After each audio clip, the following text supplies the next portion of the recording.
Hi, my name is Robin Wong. I'm a photographer based in Kuala Lumpur, Malaysia.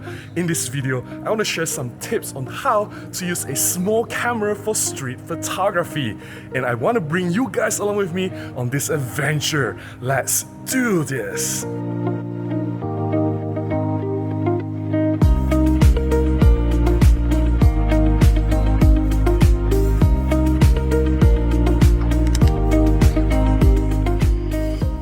I really love small cameras. I think I'm not the only one. Emily from Microphoners, she has a love for really small cameras as well. I think small cameras are perfect for street photography because they are so small, so light, so easy to carry around. You just want to bring them out and shoot. And for street photography, the best camera is the camera that you have with you all the time.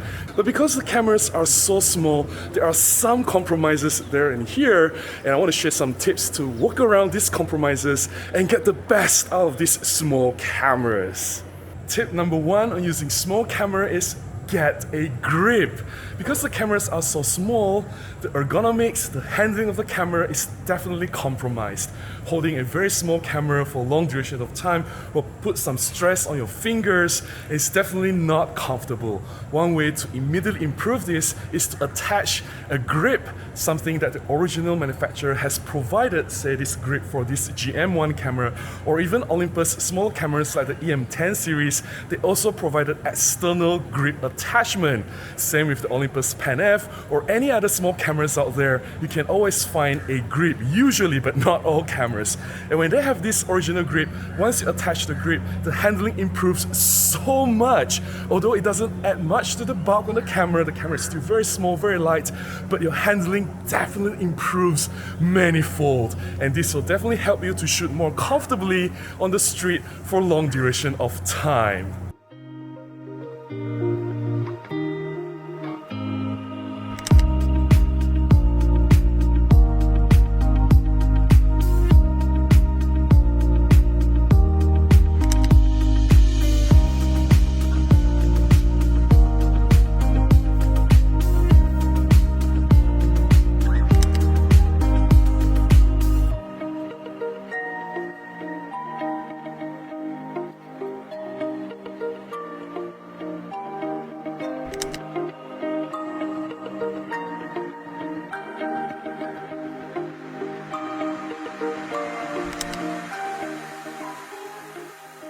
Tip number two is to use the touch screen. Most cameras these days, even this GM1 which was launched like almost 10 years ago, they come with touch screen operation. And the touch screen can really help you a lot because it occupies a large area on the camera. And because the cameras are so small, the buttons, the controls, the dials, they are minimized. The buttons are put together too closely together. It's very hard to press them. Maybe there's just a single dial or maybe there's no dial at all. The controls are definitely difficult to get to. And one way to improve using the camera is to use a touch screen. Like on this GM1, you can use the touch screen to assign the autofocus points. Not only that, you can control the menu, you can navigate through the menu settings on the camera using the touch screen. And knowing how to use the touch screen, it can really help you to get to the quick settings much more efficiently. Tip number three is to simplify your workflow. Now, when we want to take photographs, a lot of people would go like, oh, I want to shoot in full manual. I want to do a lot of controls on my settings. I want to change the aperture, change the ISO, do this and do that. That will complicate things. One way to work with small cameras, because the controls are so difficult to get to, it's harder to make quick adjustments, is to simplify your workflow, leave the settings to the camera, and trust me, most modern cameras, even this GM1 from 10 years ago, it is smart enough to handle most scenarios in real life shooting. So just let the camera do their work. I mostly shoot in P mode program, where the camera will decide the shutter speed and the aperture, and leave the ISO to auto and let the camera decide which ISO to use.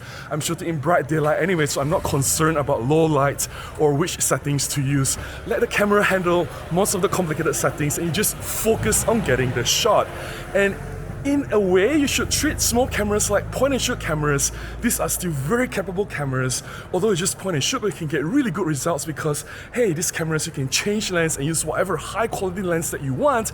At the same time, it still has large image sensor, which will help you to get better image quality.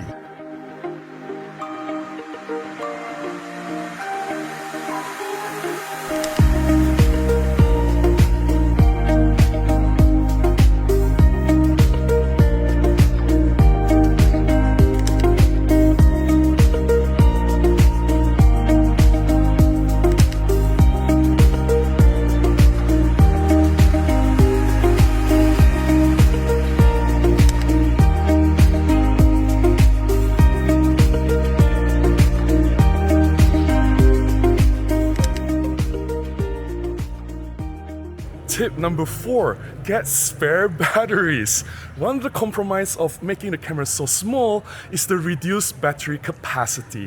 For this Panasonic GM1, the battery capacity is rated at about 230 shots by the official SIPA rating, and if you're using small cameras like the Ricoh GR3 or GR3X, the battery life is only about 220 shots. That's barely enough to last, say, one morning, or what to say if you're shooting for the full day. So having spare batteries really help. It doesn't hurt to carry 1 or 2 small batteries in your pocket or in the camera bag. This will definitely extend your life and give you more opportunities to get more shots.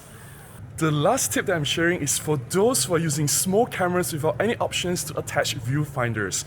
Shooting on the street under harsh sun, if you're looking through the LCD screen, it could be very difficult to see or compose through the screen. Therefore, this tip that I'm sharing is to maximize the screen brightness if you know that you're going to shoot under hot sun throughout the entire session. There's no point to look at the screen in a dimmer setting. Just max out the brightness so it's easier for you to see. One tip to make sure that the exposure is correct is also to look at the histogram. That will definitely help you to see if your shot is overexposed or underexposed.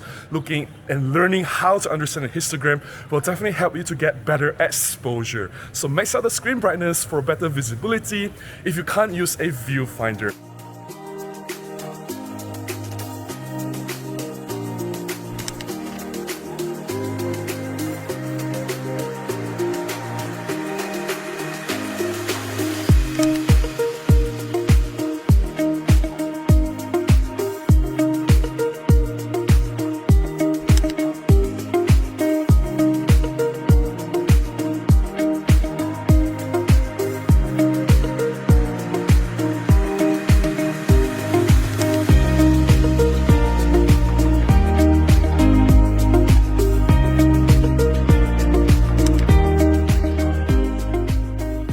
That's all the tips I have to share on how to use small cameras for street photography.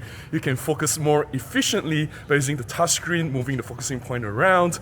You can improve the handling by adding a grip to the camera, get more spare batteries in case the batteries run out because the battery life is short for small cameras, and simplify your workflow.